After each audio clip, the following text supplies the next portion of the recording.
Bonjour à tous. Après les vampires au cinéma, c'est au tour des loups-garous. Bon, les films issus de ma collection, hein, bien entendu, parce que je n'ai pas parlé de films que je ne connais pas. Donc, même principe que pour les vampires. Je vais donc vous noter les films de 1 à 3 hein, pour que vous fassiez une idée hein, de leur qualité, hein, même si ce n'est que mon avis, hein. Donc, ça vaut ce que ça vaut.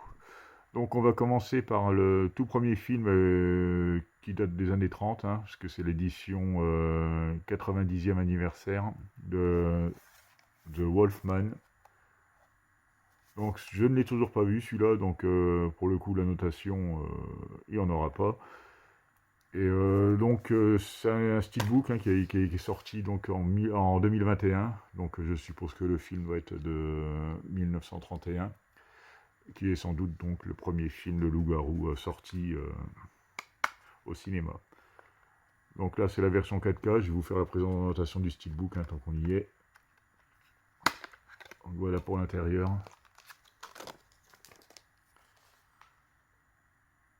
Bon, c'était vraiment le genre de film vraiment ambitieux pour l'époque, hein, parce que vous imaginez bien qu'au niveau des effets spéciaux, là c'est que du practical et du costume quasiment fait maison maintenant.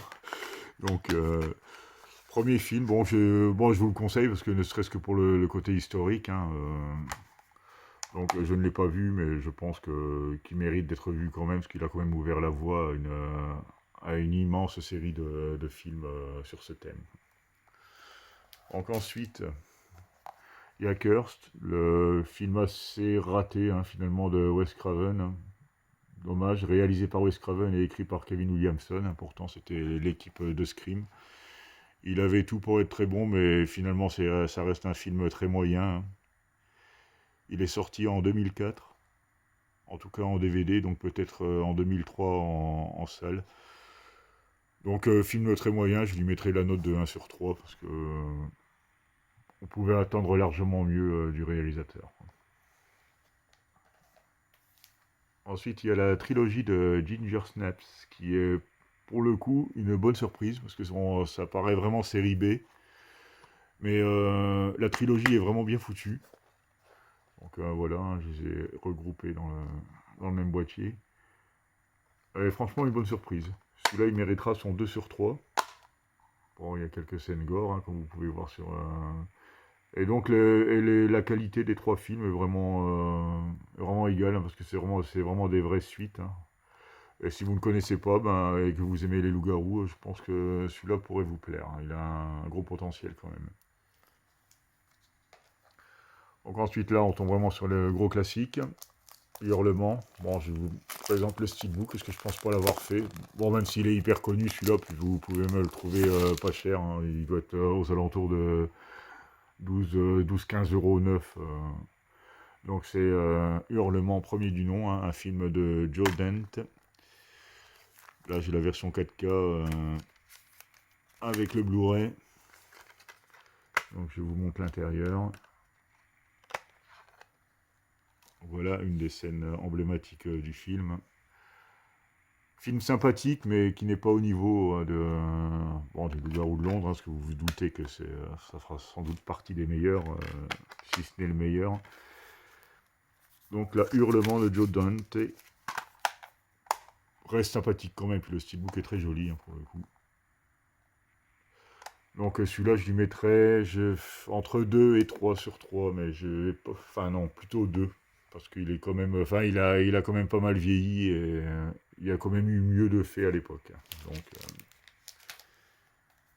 ensuite, bon, c'est une des suites hein, d'Hurlement, celui-là, ça doit être le 5, Hurlement Renaissance, mais bon, là, c'est du nanar, de l'exploitage de filons à fond les ballons. C'est un film de 89, il est très mauvais, donc 1 sur 3. Pas de surprise, quoi. De toute façon, souvent, les suites de ce genre de film, ça vole pas bien haut, hein.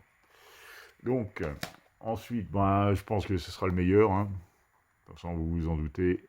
Le classicisme Loup-garou de Londres, le film de John Landis, avec la transformation emblématique hein, pense qu'on a, sans CGI, je pense qu'on n'a jamais vu mieux, hein. De toute façon, maintenant, c'est vrai qu'ils sont aidés informatiquement, donc ça ne compte plus.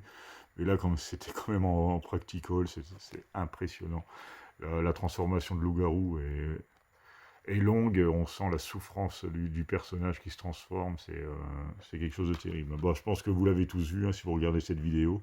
Mais si vous ne l'avez pas vu, franchement, malgré son année de sortie, hein, de 1981 quand même, allez-y, hein, les yeux fermés. Franchement, il a très bien vieilli en plus. Excellent film de loup-garou. Ensuite, il y a une fausse suite. Le Loup-garou de Paris, c'est même pas une fin, il se revendique même pas comme suite, hein. Disons que le Loup-garou de Londres, le Loup-garou de Paris, on s'est dit ils vont faire le tour des capitales. Non, non, ça n'a pas été le cas. Donc un film d'Anthony Waller. Il est pas forcément mauvais, hein, mais là, pour le coup, on voit que c'est du CGI, hein, on voit bien les... et là, ça a mal vieilli, hein, pour le coup, hein, parce qu'à l'époque, c'était vraiment les débuts, c'était sorti en 97. Donc les effets spéciaux se voyaient vraiment trop, puis ça, le scénario, enfin tout, quoi, les acteurs, tout était quand même moins bon, hein. On salue quand même la présence de Thierry Lhermitte, hein, en début de film, hein, qui se fait dézinguer assez rapidement d'ailleurs. Donc celui-là, je lui mettrais ouais, entre 1 et 2 sur 3, quoi. C'est pas terrible, hein. Bon, après le Grand Prix Gérard Armé 98, je pense, c'est parce qu'il y a eu peut-être Thierry Lhermitte au début. Il y a un peu de chauvinisme parce que franchement le film ne le mérite pas, quoi. Donc voilà. Ensuite il y a Peur Bleue. Bon là c'est Stephen King, hein, qui l'année du loup-garou, hein, je vous en ai parlé il n'y a pas très longtemps avec la présentation de la filmographie adaptée de Stephen King. Donc celui-là est plutôt pas mal. Il mérite son 2 sur 3. Et le principe de faire parcourir, en fait, ça se déroule sur une année complète, quoi. Et franchement, c'est sympathique. C'est vraiment, vraiment pas mal. Et je crois que c'est même encore un des meilleurs du genre. Voilà, Peur Bleue. Ensuite, Teen Wolf. Ben, le film avec Michael J. Fox, hein, qui a inspiré la fameuse série, hein, même si elle s'en est écartée grandement au fil des saisons. Film sympathique. Pareil, hein, on retrouve tous les clichés du loup-garou. On va quand même lui accorder un petit 2 sur 3, hein, même, de justesse. Ça se laisse regarder, quoi. Et il fait quand même partie des classiques maintenant.